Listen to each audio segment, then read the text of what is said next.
సంతానం కోసం ఎంతగానో ఎదురుచూస్తున్న ప్రతి దంపతుల హృదయంలో ఒక ప్రశ్న ఉంటుంది. మా జీవితంలో ఆ శుభవార్త ఎప్పుడు వస్తుంది అని. అలాంటి వారికి గర్భరక్షాంబిక అమ్మవారి ఆలయం ఒక దివ్య ఆశాకిరణం. వైద్య చికిత్సలు, మందులు, పరీక్షలతో పాటు దైవానుగ్రహం కూడా తోడైతే తప్పక త్వరలోనే ఆ శుభవార్త వింటారు. నా మాట నమ్మండి. అమ్మవారి ఆశీర్వాదంగా భావించే ఈ ఆలయంలోని నెయ్యి ప్రసాదం వేల కుటుంబాలకి సంతాన సౌభాగ్యం కలిగించింది. మరి ఈ ఆలయం ఎక్కడుంది?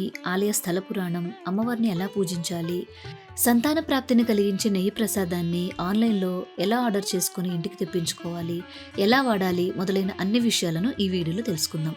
ఎక్కడ స్కిప్ చేయకుండా వీడియో పూర్తిగా చూడండి. నేను అపర్ణ, భారతీయ సంస్కృతికి స్వాగతం.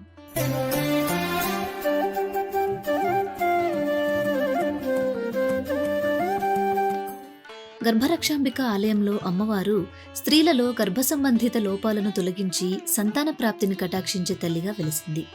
గర్భిణీ స్త్రీలకు సుఖప్రసవం చేసేందుకు సాక్షాత్తు ఆ జగన్మాత గర్భరక్షాంబిక అమ్మవారిగా భూమిపై అవతరించినట్లు స్థల పురాణం. ఈ అమ్మవారిని మొక్కుకుంటే సుఖప్రసవం జరిగి తల్లి బిడ్డలు క్షేమంగా ఉంటారన్న నమ్మకం వేల ఏళ్ల నుండి కొనసాగుతోంది. సంతానం లేక బాధపడే స్త్రీలతో పాటు గర్భిణీ స్త్రీలు, పిల్లల తల్లులు ఈ అమ్మవారిని పూజిస్తారు. అమ్మవారి ఆశీస్సుల వల్ల పిల్లలకు సంబంధించిన ఏ సమస్యలైనా తొలగిపోతాయి అని పెద్దలు చెప్తారు. గర్భరక్షాంబిక సమేత శ్రీ ముల్లైవనాథర్ ఆలయం తమిళనాడు రాష్ట్రంలోని తంజావూరు జిల్లా పాపనాశనం తాలూకాలో తిరుకరుక్కవూరులో ఉంది. ఈ ఆలయంలో అమ్మవారు సుమారు 7 అడుగుల ఎత్తులో ఉండి కంచిపట్టు చీర ధరించి సర్వాలంకార భూషితై మెరిసిపోతూ ఉంటుంది. చిరునవ్వులు చిందిస్తూ కోరిన వారికి కొంగు బంగారమై సంతాన ప్రాప్తిని అనుగ్రహించడానికి అభయం ఇస్తున్నట్లుగా కనబడుతుంది. ఇదే క్షేత్రంలో అమ్మవారితో పాటు ఆ పరమేశ్వరుడు శ్రీ ముల్లైవనాథర్గా స్వయంభూగా వెలిశాడు. మరి పార్వతీదేవి ఇక్కడ గర్భరక్షాంబికా దేవిగా ఎలా వెలిసింది అనే స్థల పురాణాన్ని ఇప్పుడు తెలుసుకుందాం. పూర్వం ఇక్కడ నిద్రువ అనే ఒక మహర్షి ఆయన ధర్మపత్ని వేదికతో కలిసి ఒక ఆశ్రమంలో ఉండేవారు. వారిద్దరూ ఎప్పుడూ శివుణ్ణి పూజిస్తూ విహిత కర్మాచరణ చేస్తూ ఆనందంగా కాలం గడిపేవారు. అయితే వారికి ఉన్న ఒకే ఒక సమస్య సంతానం కలగకపోవడం. సంతానం కోసం వీరిద్దరూ పార్వతీ పరమేశ్వరులను విశేషంగా ఆరాధించారు. ఒక రోజున వేదిక గర్భం దాల్చింది. కొద్ది రోజులలో ప్రసవం జరగాల్సి ఉండగా ఒకరోజు నిద్రువ మహర్షి బయటకు వెళ్లిన సమయంలో ఊర్ధ్వపాదుడు అనే ఒక మహర్షి ఆశ్రమానికి వచ్చారు. అప్పటికే ఇంటి పనితో అలసిపోయి విశ్రాంతి తీసుకుంటున్న వేదిక ఆయన వచ్చిన సంగతి గమనించక మహర్షికి అతిథి మర్యాదలు చేయలేదు. దాంతో ఆగ్రహించిన ఊర్ధ్వపాదుడు ఆమె గర్భిణి అని తెలియక శపిస్తాడు. ఆ శాపంతో ఆమె ఒక వింత వ్యాధితో బాధపడడం మొదలవుతుంది. దానివల్ల ఆమె శరీరంలోని భాగాలే కాకుండా గర్భంలో ఉన్న శిశువు కూడా ఆ వ్యాధికి గురవుతుంది. వెంటనే ఆమె ఎంతో ఆర్తితో బాధపడుతూ సర్వమంగళ స్వరూపమైన ఆ పార్వతీమాతను ప్రార్థిస్తుంది. అవ్యాజ కరుణామూర్తి అయిన అమ్మవారు వెంటనే ప్రత్యక్షమై ఆ గర్భస్థ పిండాన్ని ఒక కుండలో ఉంచి రక్షిస్తుంది. ఈ విధంగా రక్షించబడిన శిశువు ఆ కుండలో పెరిగి అందమైన పిల్లవాడిగా జన్మిస్తాడు. అతనికి నైద్రువన్ అని పేరు పెడతారు. అప్పుడు జన్మించిన ఆ శిశువుకు కామధేనువు పాలిచ్చి ఆకలి తీరుస్తుంది. ఈలోగా ఆశ్రమం చేరుకున్న నిద్రో మహర్షి విషయం తెలుసుకుని ఎంతో సంతోషించి శివపార్వతులను ఇక్కడే ఉండి రాబోయే తరాలలో కూడా మిమ్మల్ని ఆశ్రయించే వారికి గర్భరక్ష కలుగజేయమని ప్రార్థిస్తారు. మహర్షి చేసిన ప్రార్థనకు సంతసించిన అమ్మవారు, అయ్యవారు ఈ క్షేత్రంలోనే గర్భరక్షాంబిక ముల్లైవనాథర్గా కొలువై ఉన్నారు.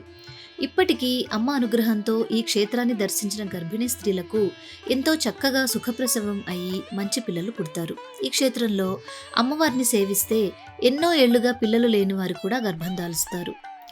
ఈ క్షేత్రంలో ఇంకా పరిసర ప్రాంతాల్లో నివసించే వారెవ్వరికీ సంతానం లేకపోవడం లేదా గర్భస్రావాలు వంటి సమస్యలు లేవు. ఈ క్షేత్ర దర్శనానికి స్థానికులే కాదు, ఇతర రాష్ట్రాల నుండి, దేశ విదేశాల నుండి కూడా భక్తులు వస్తుంటారు. స్త్రీలు అమ్మవారికి పువ్వులు సమర్పించి 11 దీపాలు వెలిగించి సుఖప్రసవం కోసం ప్రార్థిస్తారు.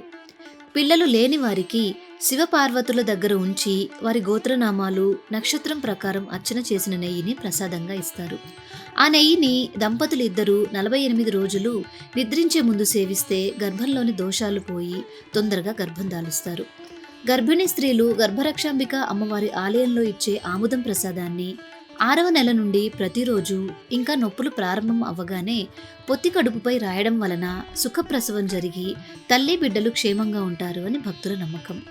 నయం కాని రోగాలు ఉన్నవారు పునుగు సట్టం నైవేద్యంగా పెట్టి దాన్ని ప్రసాదంగా స్వీకరిస్తే త్వరగా ఆరోగ్యవంతులు అవుతారు అని భక్తుల విశ్వాసం. అమ్మవారి ప్రసాదం కానీ నెయ్యి కానీ తీసుకునేటప్పుడు రోజు గర్భరక్షాంబిక అమ్మవారి స్తోత్రం చదువుకోవాలి. గర్భరక్షాంబిక అమ్మవారి స్తోత్రం PDF లింక్ డిస్క్రిప్షన్లో ఉంది, డౌన్లోడ్ చేసుకొని చదువుకోండి.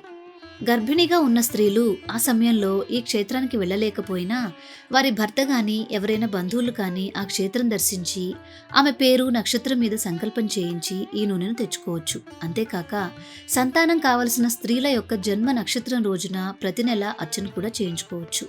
ఇంటికి అమ్మవారి కుంకుమ, స్వామివారి విభూతి ప్రసాదం పంపిస్తారు. అంత దూరం వెళ్ళలేని వాళ్ళు ఆన్లైన్లో మన పేరు, గోత్రం మీద పూజ చేయించి నెయ్యిని ఇంటికి తెప్పించుకోవచ్చు. ఇప్పుడు ఆన్లైన్లో నెయ్యి ప్రసాదాన్ని ఎలా ఆర్డర్ చేయాలో చూద్దాం. గర్భరక్షాంబిక ఆలయం వెబ్సైట్ లింక్ డిస్క్రిప్షన్లో ఉంది, చూడండి. ముందుగా డిస్క్రిప్షన్లో ఉన్న ఈ లింక్ ఓపెన్ చేయండి. ఇక్కడ మీకు ఇన్ఫర్మేషన్ తమిళ్లో కనిపించినట్లయితే ఇక్కడ టాప్ రైట్ కార్నర్లో చేంజ్ లాంగ్వేజ్ అని ఉంటుంది, అది క్లిక్ చేసి ఇంగ్లీష్ సెలెక్ట్ చేసుకోండి. ఇందులో బ్లూ కలర్లో టెంపుల్ బుకింగ్ సర్వీసెస్ అని ఉంటుంది, అది ఓపెన్ చేయండి. Temple services, paid donation services, ఇది క్లిక్ చేయండి. ఇందులో 7 రకాల పూజలు ఉంటాయి. సంతానం కోసం చూస్తున్నట్లయితే ఈ పుత్ర ప్రాప్తి ఘీ అనేది క్లిక్ చేయాలి. గర్భిణీ స్త్రీలు అయ్యుండి సుఖప్రసవం కోసం చూస్తున్నట్లయితే ఈ సుఖప్రసవం ఆయిల్ని క్లిక్ చేయండి. ఏదైనా వ్యాధులతో బాధపడుతూ ఉన్నట్లయితే దాని నుంచి నివారణ కోసం ఈ పునుగు ప్రార్థనను క్లిక్ చేయండి. ఇప్పుడు మనం పుత్ర ప్రాప్తి ఘీ ఎలా బుక్ చేసుకోవాలో చూద్దాం. దీని మీద క్లిక్ చేయండి. ఇందులో అవైలబుల్గా ఉన్న స్లాట్ బుక్ చేసుకొని దాన్ని సెలెక్ట్ చేసుకోండి. ఇక్కడ బుక్ అనే ఆప్షన్ ఉంది కదా, అది క్లిక్ చేయండి. ఇందులో మీ అడ్రస్, పేరు, వివరాలు అవన్నీ ఎంటర్ చేయండి. ఇక్కడ మీ డీటెయిల్స్ అన్నీ ఎంటర్ చేశాక సబ్మిట్ చేయండి.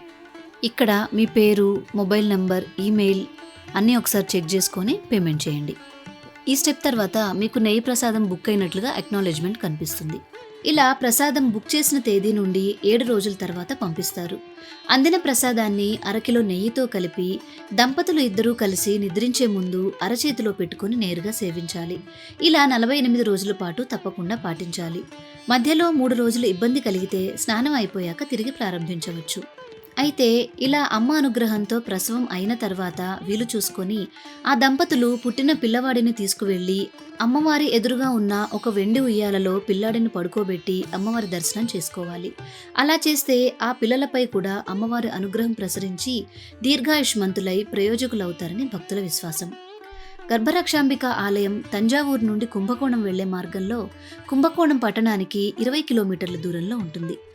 ఈ ఆలయాన్ని దర్శించుకోవాలనుకునే భక్తులు ముందుగా తంజావూరు లేదా కుంభకోణం రైలు మార్గంలో చేరుకొని అక్కడి నుండి బస్సు మార్గంలో తిరుక్కరుక్కవూరులోని ఆలయాన్ని చేరుకోవాలి. రైల్లో చేరుకోవాలి అనుకుంటే పాపనాశనం స్టేషన్లో దిగాలి. అక్కడి నుండి ఆలయం 6 కిలోమీటర్ల దూరంలో ఉంటుంది. సమీప విమానాశ్రయం తిరుచిలో ఉంది. అమ్మవారి అనుగ్రహం మీ మీద కలిగి మీరు చెప్పే శుభవార్త కోసం ఎదురు చూస్తూ ఉంటాను. మీకు ఈ వీడియో నచ్చింది, ఉపయోగపడింది అనుకుంటే లైక్ చేసి ఎవరైనా సంతానం కోసం ఎదురు చూస్తూ బాధపడుతున్నట్లయితే వారికి కూడా షేర్ చేయండి. ఇలాంటి మరెన్నో మంచి మంచి వీడియోల కోసం మన భారతీయ సంస్కృతి ఛానల్ని సబ్స్క్రైబ్ చేసుకొని బెల్ ఐకాన్ని యాక్టివేట్ చేసుకోండి. మీకు ఏ విధమైన సందేహాలున్నా కామెంట్ చేయండి. మరొక మంచి వీడియోలో మళ్ళీ కలుసుకుందాం. నమస్కారం.